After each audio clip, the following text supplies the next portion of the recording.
Бүгін сіздерге смит тоқаштарының дайындалу жолын ұсынатын боламын. Бұл түрік халқының тағамдарының бірі болып табылады. Видеоны соңына дейін көріп отырыңыздар.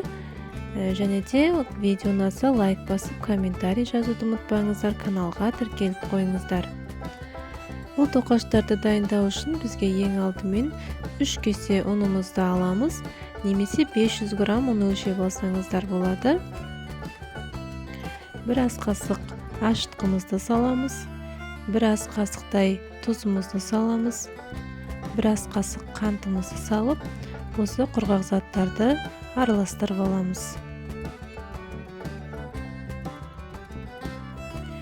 Ендігі кезекте 50-60 мл сұйық майымызды құйып, 1 стакан жылы суымызды құйып, қамыр илей бастаймыз. Қамырымызды илегеннен кейін бетін жауып, 1 сағат көлемінде көтерілгенін күтеміз. Міне біздің қамырымыз көтерілді. Ендігі кезекте домалақ кішкене бөліктерге бөлеміз.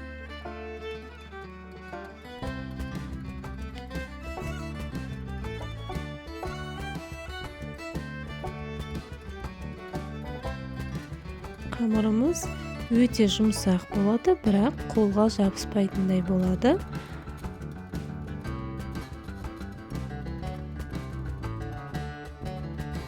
Осылай бірнеше кішкене домалақтап, кішкене 10-15 минутқа демалтып қоямыз. Бетін жаңағы шүберекпен немесе осылай целлофанмен жауып қоюға болады. Енді біздің қамырымыз демалғанша күнжутымызды қуыратын боламыз. 100 грамм күнжутымызды табаға ештеңке жақпай, сол бетінде ақырындап бояу отта қуырып аламыз. Түрік халқында пекмез дейді, бірақ бізде ондай зат жоқ, сондықтан орнына бал мен суды пайдаланамыз. Яғни 1 ас қасық балымызға салқын 1 стакан суымызды құйып, араластырып, жақсылап дайындап қоямыз. Енді жаңағы бөліктерге бөлінген қамырымызды осындай ұзыншақ етіп иіреміз. Неғұрлым қамырымыз ұзындау, жіңішке болса, соғұрлым біздің тоқаштарымызда әдемі көрінетін болады.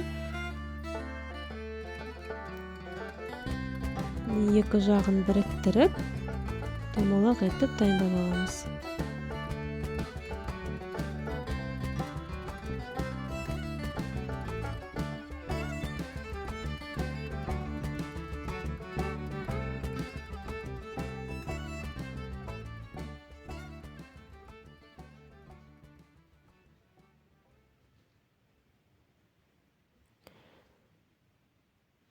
Неғұрлым біздің қамырымыз жіңішке, ұзында болса,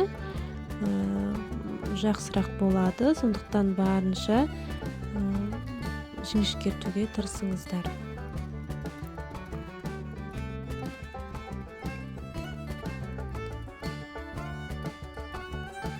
Міне біз барлық бөліктерімізді осылай дайындап алдық.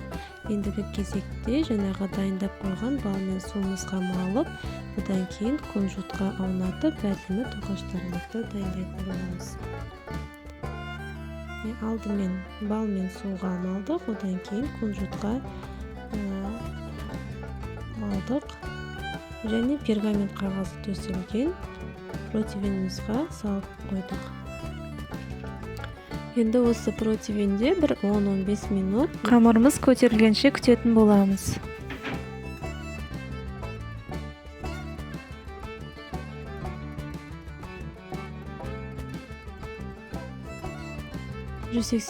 градуста 30-35 минуттай пісіріп алатын боламыз.